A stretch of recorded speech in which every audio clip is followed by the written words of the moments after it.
¿Cuál es el objetivo de la reforma a la ley del Infonavit? Fortalecer la institución para erradicar la corrupción. De vivienda para que construyan vivienda para los trabajadores. La que sigue. Hay tres tipos de financiamiento, tres modelos. Este es el primero. No le hagan mucho caso al nombre porque está medio raro. FERUP, Fondo de Estímulo para la Redensificación. Lo importante es que este fondo, para darle dinero a los desarrolladores, fue propuesto por la Dirección Sectorial Empresarial.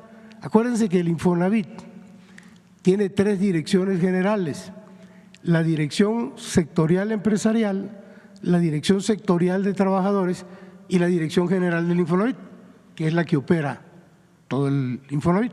Bueno, este fondo lo propuso la Dirección Sectorial Empresarial. Estos proyectos no pasaban por ningún proceso de evaluación, nada. Era una propuesta del sector empresarial que a una empresa constructora se le autorizaran tantas viviendas en tal parte. De igual forma, a propuesta de este sector empresarial, el Consejo de Administración aprobó una bolsa de 3,000 millones de pesos para construir 8,800 viviendas con 76 empresas desarrolladoras. Bueno, 18 de estos desarrolladores adeudan 962 millones de pesos y están inconclusas 700 viviendas para los trabajadores. Entonces, este programa de financiamiento que propuso el sector empresarial afectó al fondo de vivienda y por lo tanto al ahorro de los trabajadores. La que sigue, por favor. Bueno, estas son las empresas, las que deben dinero, las que quedaron mal. Este es el monto, 962 millones. Todos estos proyectos recibieron recursos del Infonavit para terminar viviendas y otorgar viviendas a trabajadores.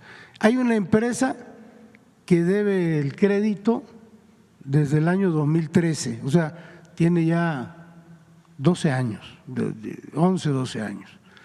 Con todo el apoyo financiero se les dio, no terminaron las viviendas ni pagaron los recursos facilitados con el programa. El siguiente caso es también un fondo para el desarrollo de viviendas, se llama Crédito Integral Total. Este lo propuso la Dirección Sectorial de los Trabajadores. Estos proyectos tampoco pasaban por ningún proceso de evaluación. El Consejo de Administración aprobó, acuérdense que son tripartitas y ellos tienen mayoría, empresarios, trabajadores, aprobó créditos por 724 millones de pesos. El total de esta bolsa se entregó a 20 desarrolladores, iban a construir 9,400 viviendas. 13 desarrolladores adeudan dinero, considerando ya los intereses y todo, por más de 1,000 millones de pesos. Y 7,369 viviendas no se construyeron. Es decir, el 75% de todas las viviendas de este programa no se han construido o no se construyeron ya. La totalidad de los proyectos fueron propuestos, como decíamos, por el sector de los trabajadores y de nueva cuenta este programa defraudó al fondo de vivienda, es decir, al ahorro de los trabajadores. La que sigue, por favor. Estas son las empresas, este es el monto que deben. Todos recibieron recursos para comprar terrenos, licencias, permisos, para construir infraestructura. A estas 4 empresas adicionalmente se les dio más dinero para construir viviendas, tampoco terminaron, y el resto de los proyectos pues no se construyó ninguna vivienda de las aprobadas. La que sigue, por favor. Este es el tercero, se llama Crédito Integral. Este programa fue conjunto, lo propusieron las direcciones sectoriales de trabajadores y empresarial. Aquí vale señalar que en ningún caso la Dirección General del Infonavit puede proponer proyectos, porque hay un acuerdo del Consejo de Administración que los únicos que pueden proponer proyectos son los sectores empresarial y de trabajadores. Entonces, inicialmente los proyectos de construcción de vivienda deberían contar con la aprobación de un subcomité conformado por 5 integrantes de la administración del Infonavit. Pero durante el tiempo que esto funcionó, solo se construyeron 366 viviendas en 5 años. Increíble. No tenemos información documental de qué proyectos se presentaron a ese subcomité y por lo tanto no es posible identificar cuántos proyectos de desarrollo de vivienda se presentaron, ni cuántos fueron rechazados, ni cuáles fueron las causas. Entonces, a partir de esto, en 2014, el Consejo de Administración desapareció el subcomité y entonces dejó en manos de los sectores empresarial y de trabajadores las propuestas de los proyectos sin ningún análisis de viabilidad. Y ahorita van a ver ustedes un cuadro que es muy importante. La que sigue, por favor. Bueno, antes del cuadro decirles que el Infonavit puede perfectamente, con sus propios medios, está diseñado para eso, llevar a cabo la supervisión de los proyectos y la administración de los recursos a los desarrolladores. Sin embargo, el Consejo de Administración aprobó un mecanismo para entregarle los recursos a los desarrolladores a través de un intermediario financiero no regulado, una SOFOM, pretextando la necesidad de supervisión. Esa supervisión nunca se llevó a cabo, ahorita lo van a ver. Con este mecanismo, el Infonavit ha perdido el control de los recursos de los derechohabientes y no lleva a cabo directamente la supervisión oportuna de la construcción. Por eso se aprueban los proyectos y no se construyen las casas, pues no hay supervisión. Y estos SOFOM no hacen la supervisión. Entonces, esta forma de intermediación no aporta nada positivo al proceso de construcción y deja al trabajador en un estado de indefensión frente al incumplimiento del constructor o de la propia SOFOM. Lo que sí es cierto es que la SOFOM recibe el recurso del Infonavit, lo jinetea, se beneficia con el cobro de las comisiones y el uso de estos recursos para otro tipo de negocios. Entonces, los sectores de los empresarios y de los trabajadores han estado insistiendo, acusando falsamente que la reforma a la ley del Infonavit va a eliminar la supervisión de la Comisión Nacional Bancaria y de Valores, cosa que no es cierto. Por supuesto que va a haber supervisión de la Comisión Nacional Bancaria y de Valores y de Hacienda en general hacia el Infonavit. Eso es lo que queremos. Bueno, pero acusan de que no hay o de que no va a haber supervisión de la CNB, pero por otro lado aprueban un esquema en el que las entidades financieras no reguladas por la CNB administran los recursos de miles de créditos de derechohabientes para financiar a desarrolladores. O sea, es un doble discurso. La que sigue, por favor. Miren, este es el cuadro del que les hablaba yo. De 2014 a la fecha, los dos sectores, empresariales y de trabajadores, aprobaron 834 proyectos de construcción, 305 los trabajadores y 529 el sector empresarial. Los 834 era para construir 142,000 casas, viviendas. Bueno, se concluyeron y se entregaron 34,800, el 24%. Están en construcción 6,950, el 5%. Pero este es el dato importante. Sin inicio de construcción, 100,000, el 71%. Es decir, un mecanismo absolutamente ineficiente, inoperante y con mucha opacidad. La que sigue, por favor. De abajo y de las 34. Perdón, ¿me regresa? De las 34. Es muy importante esto. De las 34.892 viviendas que sí se entregaron, una gran parte carece de servicios básicos y presentan vicios ocultos, sí, adicionalmente. La que sigue, por favor. Bueno, y tenemos dos casitos rapiditos de corrupción. Caso 1, este es una SOFOM que se llama Crédito para Ti SADCB, que es una entidad no regulada por la Comisión Nacional Bancaria y Valores. La que sigue, por favor. Bueno, un ejemplo claro de corrupción de la forma en que opera el crédito a los desarrolladores es usando como intermediaria una SOFOM. En este caso, la SOFOM de María N. Esta María N, de 95 a 2003, se desempeñó dentro del Infonavit como gerente de productos de crédito. En el 2008, María N. se asocia con su hermana y constituyen una SOFOM, Crédito para Ti. De 2019 a 2023, María N. fue integrante de la Comisión de Vigilancia del Infonavit, participó en 64 sesiones y percibió 2.2 millones de pesos pagados a través de una cuenta de cheques de Coparmex. Hay que recordar que por participar en estas comisiones, en el Infonavit se tiene la mala costumbre de pagar por asistencia a estas comisiones. Actualmente, María N.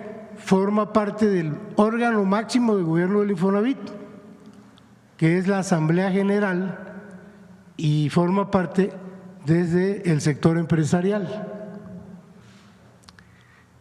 Bueno, María N. firmó en 2020 documentos de no existencia de conflicto de interés, declaró no ser accionista de ninguna entidad que dependiera financieramente del Infonavit, por lo tanto mintió. Entre 2020 y 2024, el sector empresarial propuso 14 proyectos que fueron autorizados por el Consejo de Administración y administrados por la SOFOM de María N., Crédito para Ti. Estos 14 proyectos eran para construir 1.543 viviendas, de las cuales 758 no han iniciado construcción, 291 están en proceso y solo se han entregado 494. La que sigue, por favor. Bueno, por si fuera poco, María N. ha participado en el esquema de ventas sucesivas o ventas múltiples de vivienda en el Estado de México, realizando avalúos en 27 operaciones de compraventa respecto de 11 viviendas, mismas que fueron liquidadas en menos de 365 días. Cuando ustedes sacan un crédito hipotecario en un banco o en el Infonavit, en un banco pues pueden ser 20, 25 años, en el Infonavit son 30 años. Imagínense 27 operaciones de compraventa que fueron liquidadas en un año, créditos que se pagaron en menos de un año. Una vivienda fue vendida 5 veces, 2 viviendas 3 veces cada una y 8 viviendas fueron vendidas 2 veces cada una. Todas estas operaciones fueron valuadas por esta SOFOM Crédito para Ti.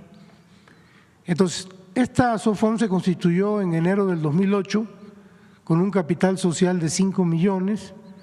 María N. es la dueña del 99% de las acciones y de acuerdo con la Conducef, actualmente trae un capital social fijo de 50 millones de pesos y un capital social variable que es ilimitado.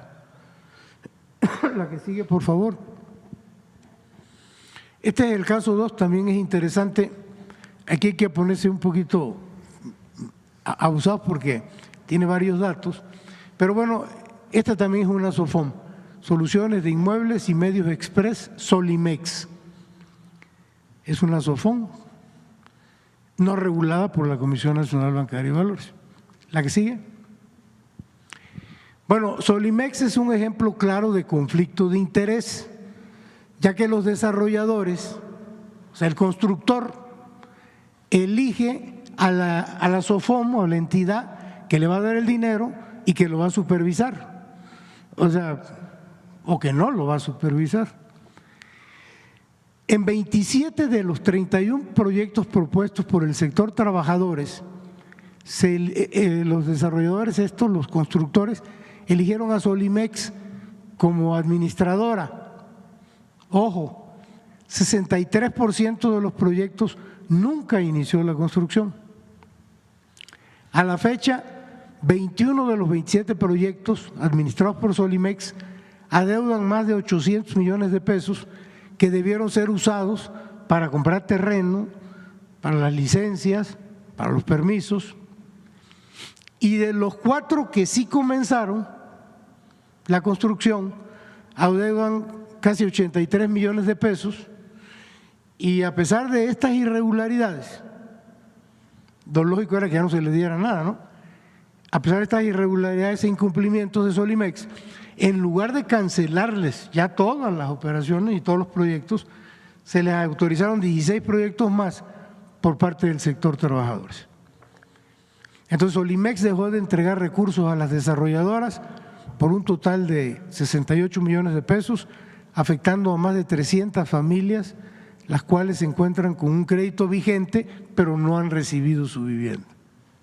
O sea, imagínense que el trabajador está pagando el crédito de la vivienda, de todos estos fraudes, vamos a llamarles así, o casos de corrupción, y o recibieron una vivienda sin servicios, o no han recibido su vivienda, pues sencillamente en algunos empezaron, se abandonó, en otras ni siquiera han iniciado las construcciones, pero el recurso del Infonavit ya está en estos fondos. La que sí. Miren, por eso les decía que se pongan abusados porque no, está medio enredado.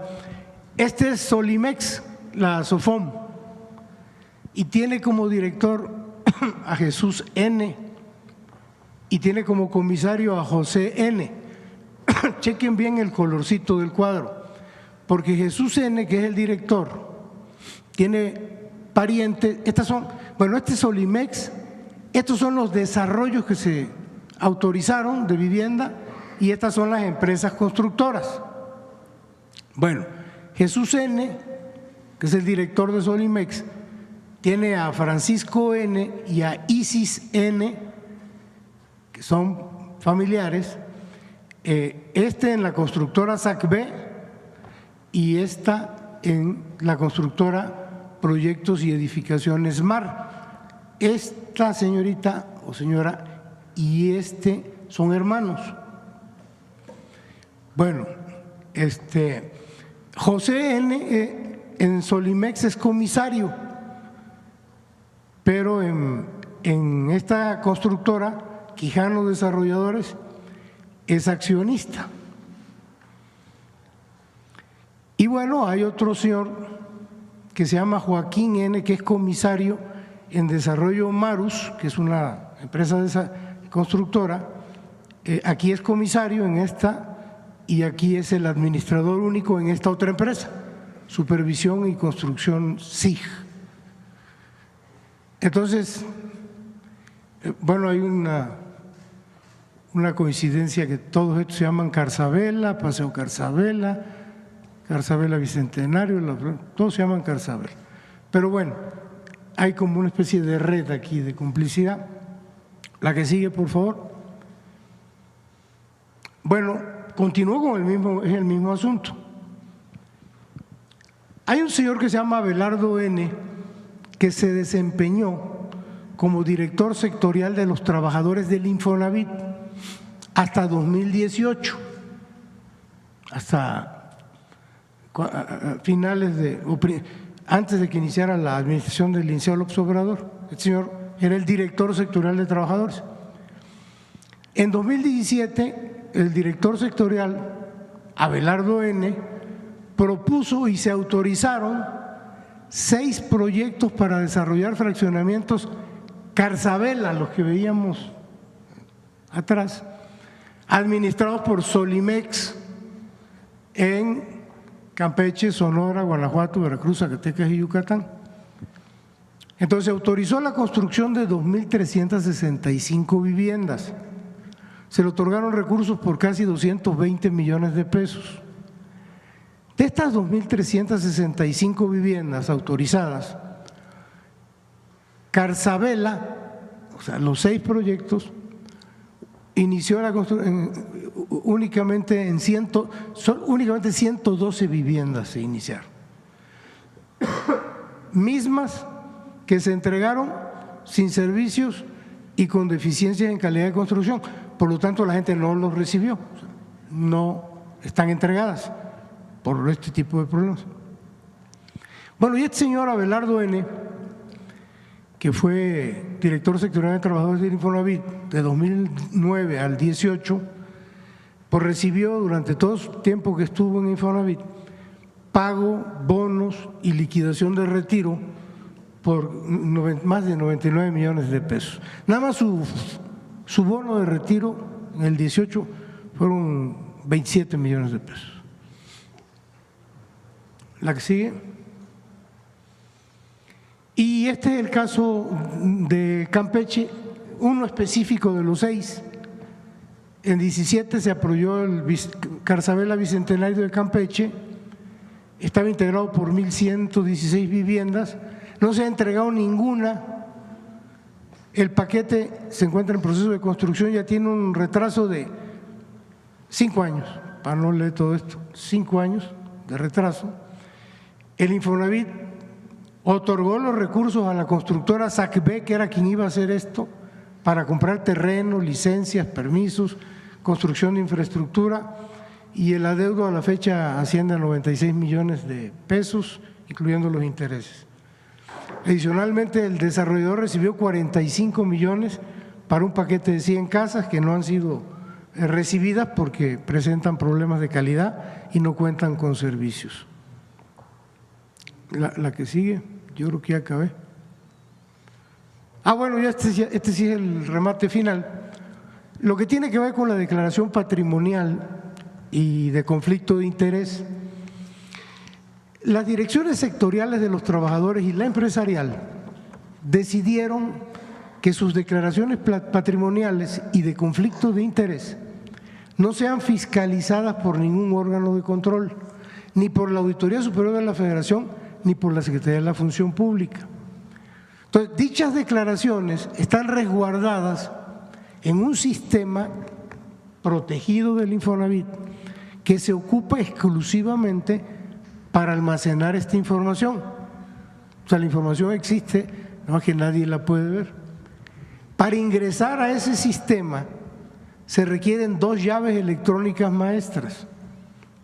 Una se encuentra en poder de la Contraloría General del Infonavit y la otra en poder de la Presidencia del Comité de Auditoría, la cual, por instrucciones del Comité de Auditoría, tiene prohibido dar el acceso para revisar dichas declaraciones.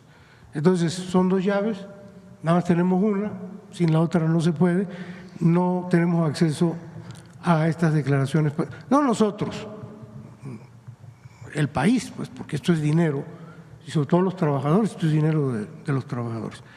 Yo creo que con esto ya concluyo, Presidenta. Sí. ¿Cuál es el objetivo de la reforma a la ley del Infonavit? Fortalecer la institución para erradicar la corrupción.